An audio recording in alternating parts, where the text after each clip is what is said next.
और फिर एक और इंसिडेंट रे बना दो यहाँ पर, ये हो गया इंसिडेंट रे, ये हो गया इंसिडेंट रे, एंड फिर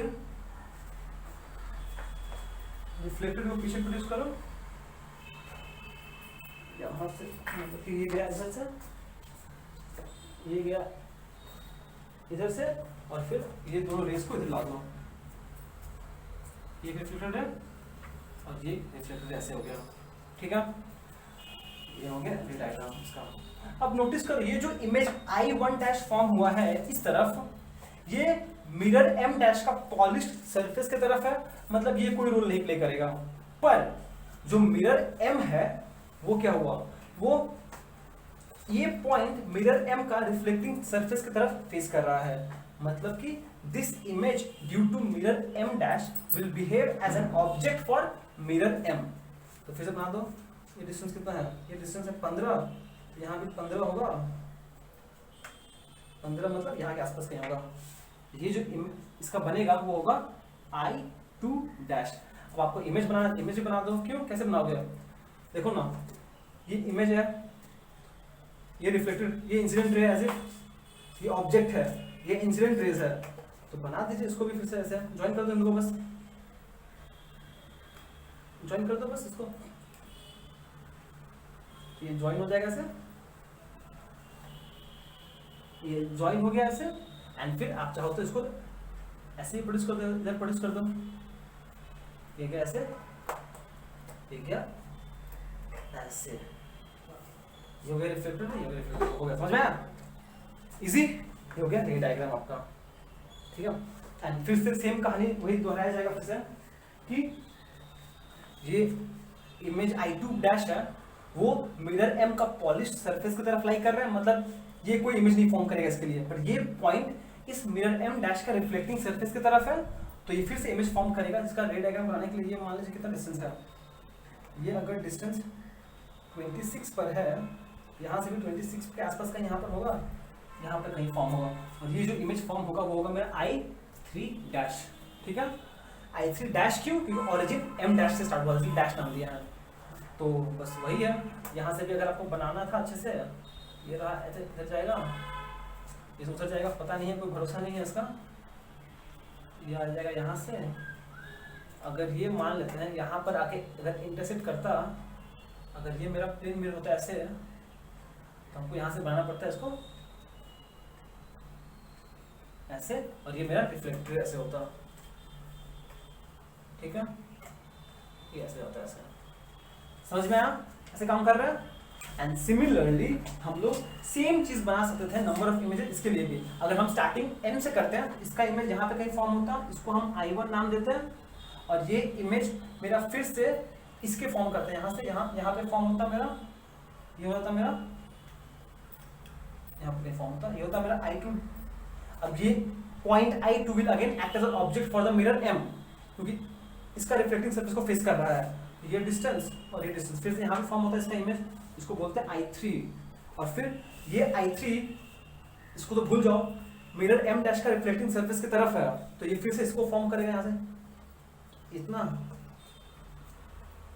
इतना, यहाँ पे कहीं I4 डैश कुछ होता, तो ज़्यादा होता है, इससे ज़्यादा ही होगा, इधर कहीं I4 डैश होता है ऐसा, ठीक है। तो ऐसे आपका रे डायग्राम बनता जाता, एंड ऑब्वियसली ये सारा इमेजेस एक ही पॉइंट पे लाई करेगा, ये सारा इमेजेस एक ही पॉइंट पे लाई करेगा, ठीक है। ओके, देखो ये समझ में आया कि नहीं आया इतना, क्लियर है। चलो इसको मतलब कि हम लोग ने पैरेलल के लिए समझ लिया कि एक्चुअली नंबर ऑफ इमेज कितना इंफिनिटी आता है, और सेम चीज रे डायग्राम बना के भी समझ गया कि ये प्रोसेस कंटिन्यूसली चलता जाएगा चलता जाएगा चलता जाएगा, ठीक है। ओह अच्छा, एक और चीज, एक चीज नोटिस करो कि यहाँ पे हम लोग ने बोला मैथमेटिकल, अगर थियोरिटिकली देखें, theoretically number of images infinity आता है, ठीक है, पर practically n not equal to infinity होता है, ठीक है। ऐसा क्यों?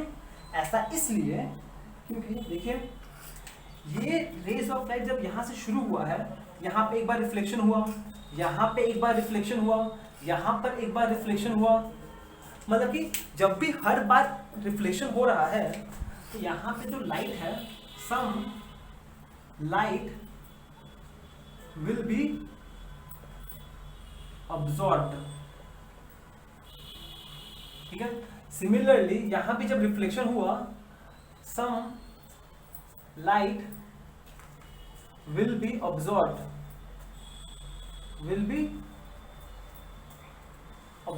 एंड सिमिलरली यहां भी। तो धीरे धीरे लाइट का इंटेंसिटी क्या होगा, कम होता जाएगा, कम होता जाएगा, कम होता जाएगा।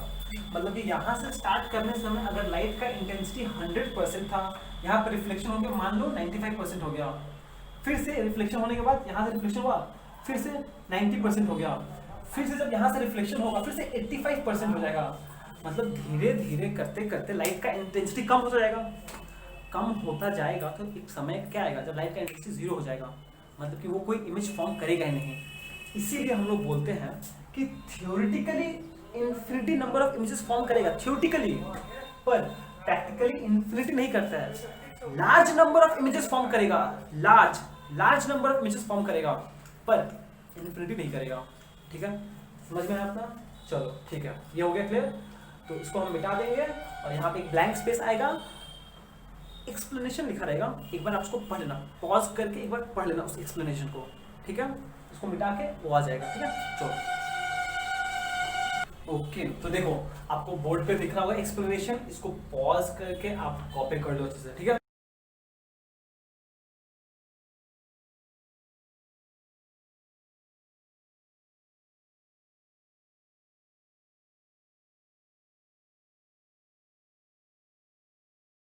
ओके, तो चलिए बोलो नेक्स्ट क्वेश्चन पे मूव, नेक्स्ट स्पेशल केस पे मूव करते हैं, जो है when the two mirrors are placed perpendicular to each other, perpendicular to each other। इसका मतलब ये हुआ कि परपेंडिकुलर मतलब कि दोनों के बीच में एंगल कितना है, 90 डिग्री है।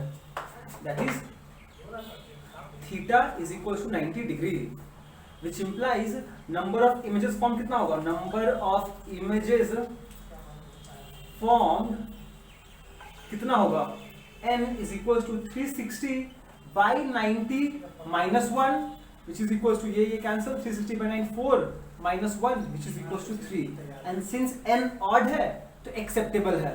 इसका मतलब ये हुआ कि अगर हम दो मिरर्स को एक दूसरे के साथ 90 डिग्री पे रखेंगे, मतलब कुछ ऐसा अगर करते हैं, ऐसा दिखा देते हैं कैसा, मतलब कि ये दो प्लेन मिरर्स है और इन दोनों का रिफ्लेक्टिंग सरफेस के बीच का एंगल अगर 90 डिग्री है, तो मुझे इस केस में n इक्वल्स टू 3 इमेजेस मिलेगा। क्लियर है? और हम लोग को ये चीज यहां से मैथमेटिकली 3 मिलना चाहिए। तो अब हम लोग ये सेम चीज बनाएंगे यूजिंग रे डायग्राम, ठीक है। कि हम लोग रे डायग्राम बना के देखेंगे कि मुझे एक ऑब्जेक्ट का 3 इमेज मिलता है कि नहीं मिलता है, ठीक है। ओके, उसको बनाने के लिए आपको हम पहले ये चीज समझाना चाहेंगे, एक चीज समझ लीजिए। मान लीजिए ये अगर एक पॉइंट ऑब्जेक्ट है और ये एक मिरर है, इसको नाम दे रहे हैं मान लो M1। तो ये जो मिरर है M1, इस ऑब्जेक्ट के इसमें इमेज फॉर्म होगा, ऑब्वियसली होगा क्योंकि रिफ्लेक्टिंग सरफेस की तरफ है, तो होगा कितना होगा, सिंस ये डिस्टेंस इतना है, इसका डिस्टेंस इतना ही पे फॉर्म होगा। यहाँ से आप एक रे बना लो ऐसे, ये इसको बैकवर्ड प्रोड्यूस करने से यहाँ पे मीट करना चाहिए, तो ये वापस ऐसे जाएगा, ठीक है। एंड सिमिलरली एक और रे बना लीजिए ऐसे, तो यहाँ पे इसको भी बैकवर्ड प्रोड्यूस करने से यहाँ पे मीट करना चाहिए ये, और ये जाएगा ऐसे, ठीक है। तो ये बन गया मेरा इमेज, ये ऑब्जेक्ट था, ये मेरा इमेज I1 बन गया, ठीक है, ठीक है, ठीक है। चलो ये हो गया। ओके, अब इमेजिन करो एक बार, एक सेकंड के लिए बस, कि ये यहां पर एक और सरफेस है ऐसा परपेंडिकुलर, बस इमेजिन कर लो कि यहाँ इसके साथ यहाँ पे एक और सरफेस पे एक और मिरर है M2, ठीक है, सच दैट कि ये जो इमेज था क्या था एक्चुअली में, image due to mirror M1, ठीक है, ये जो इमेज फॉर्म हुआ है due to mirror M1 will now behave as an object for M2। Clear है? इसका मतलब ये हुआ कि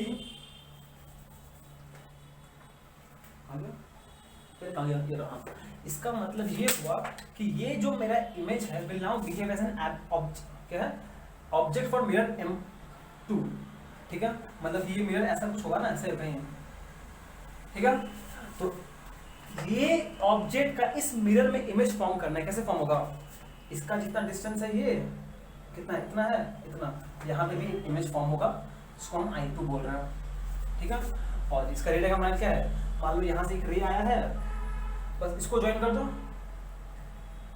और सिमिलरली इसको भी ज्वाइन कर दो, और ये हो गया एक रिफ्लेक्टेड रे और ये हो गया एक और रिफ्लेक्टेड रे।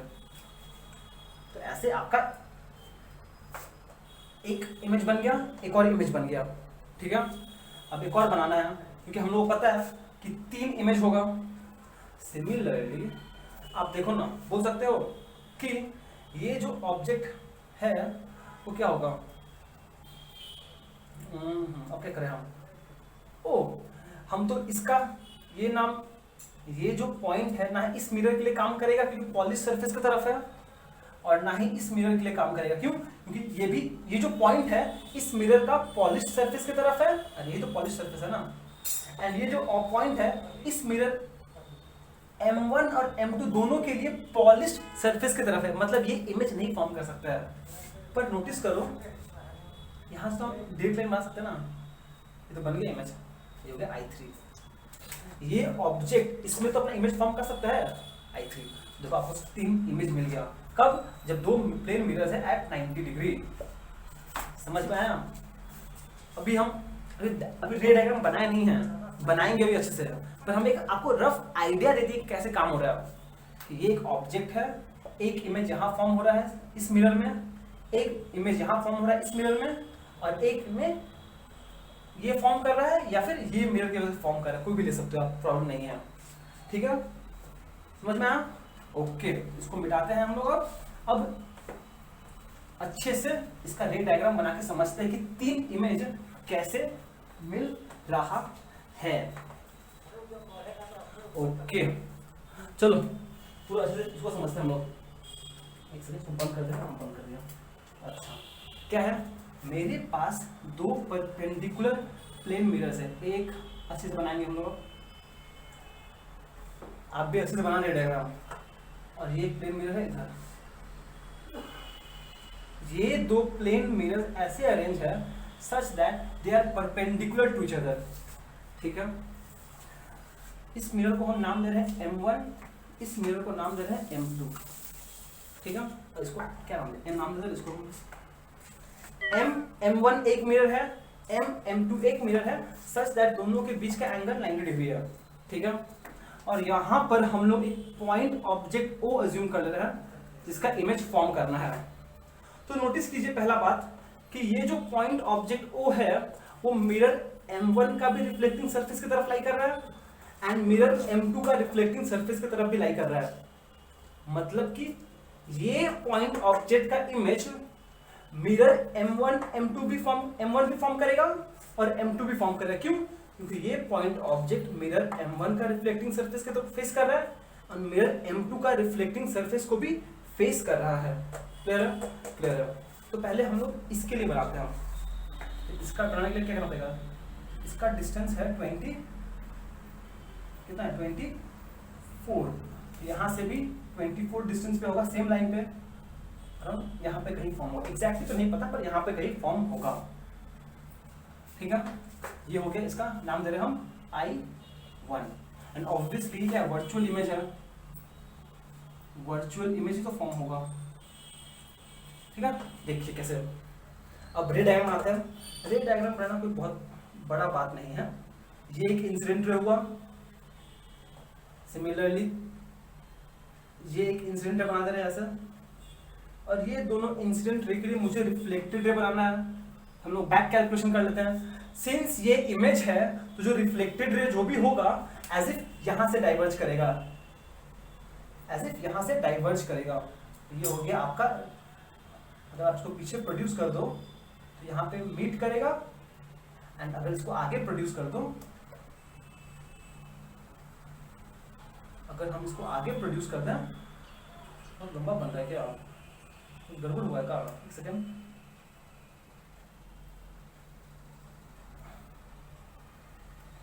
पता नहीं क्या गड़बड़ कर दिया हम, कोई बात नहीं, इसको एक्सटेंड करना पड़ेगा, कर दो एक्सटेंड।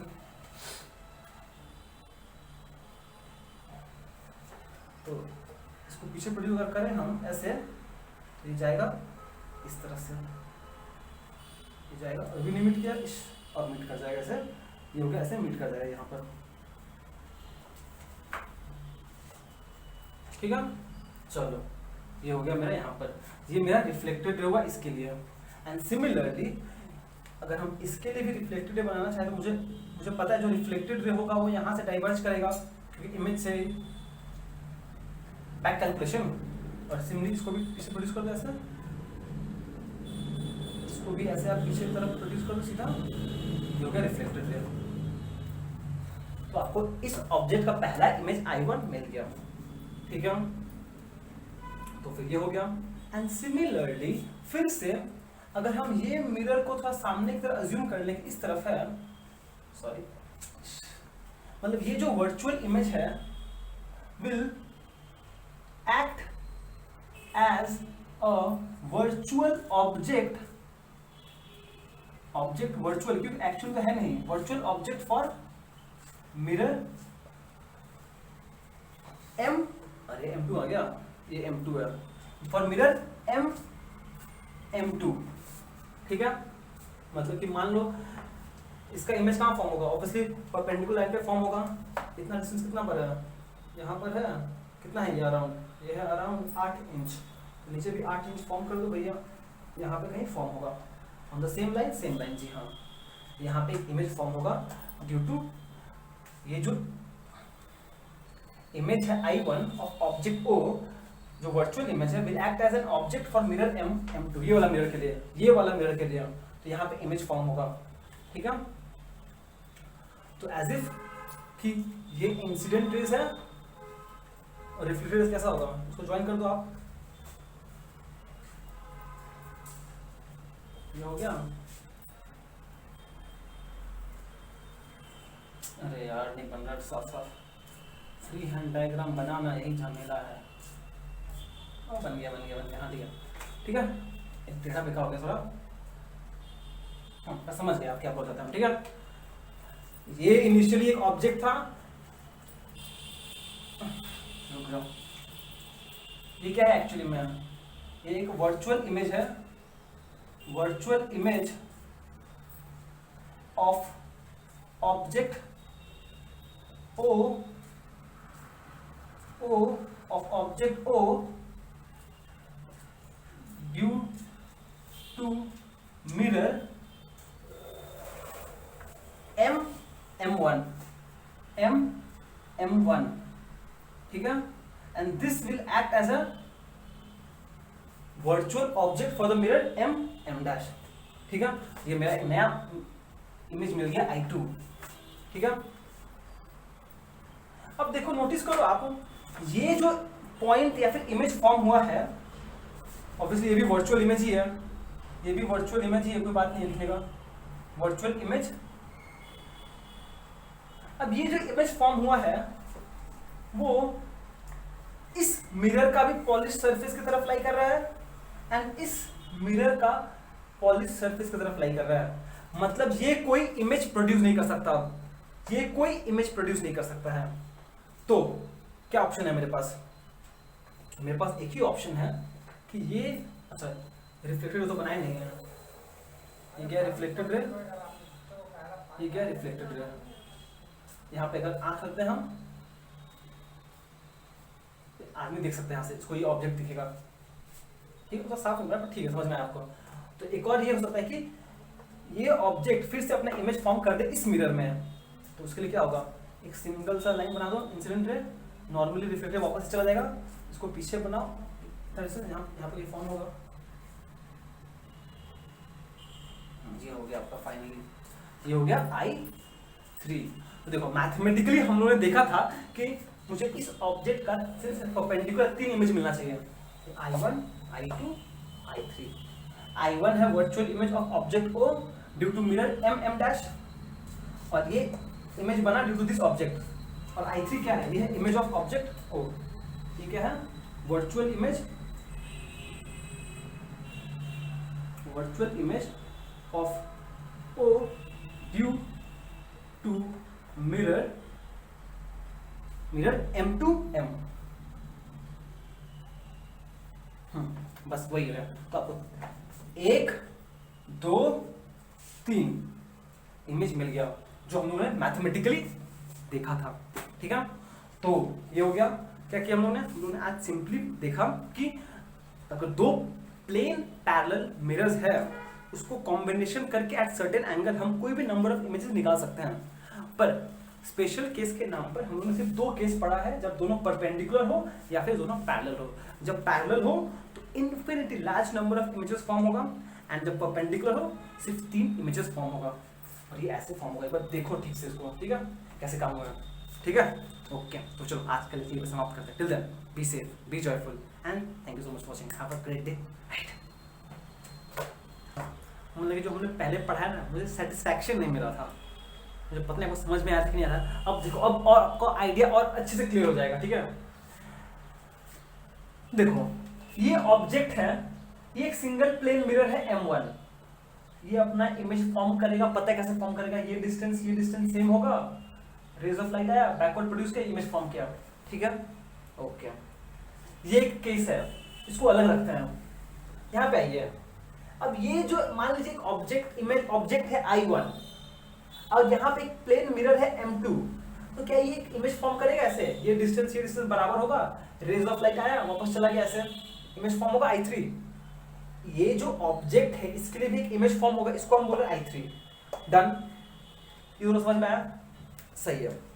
अब देखो ये एक अलग से केस बनाया है, ये ऑब्जेक्ट है, अगर एक प्लेन मिरर ऐसे रखा गया है तो ऑब्वियसली ये अपना एक इमेज फॉर्म करेगा, ये डिस्टेंस के बराबर यहाँ पर, तो ये हो गया इमेज I3। अब अगर इसको तीनों को साथ में अगर हम बनाएं, इसको अगर हम तीनों को साथ में बनाएं, तो आपको ये वाला डायग्राम मिलता है।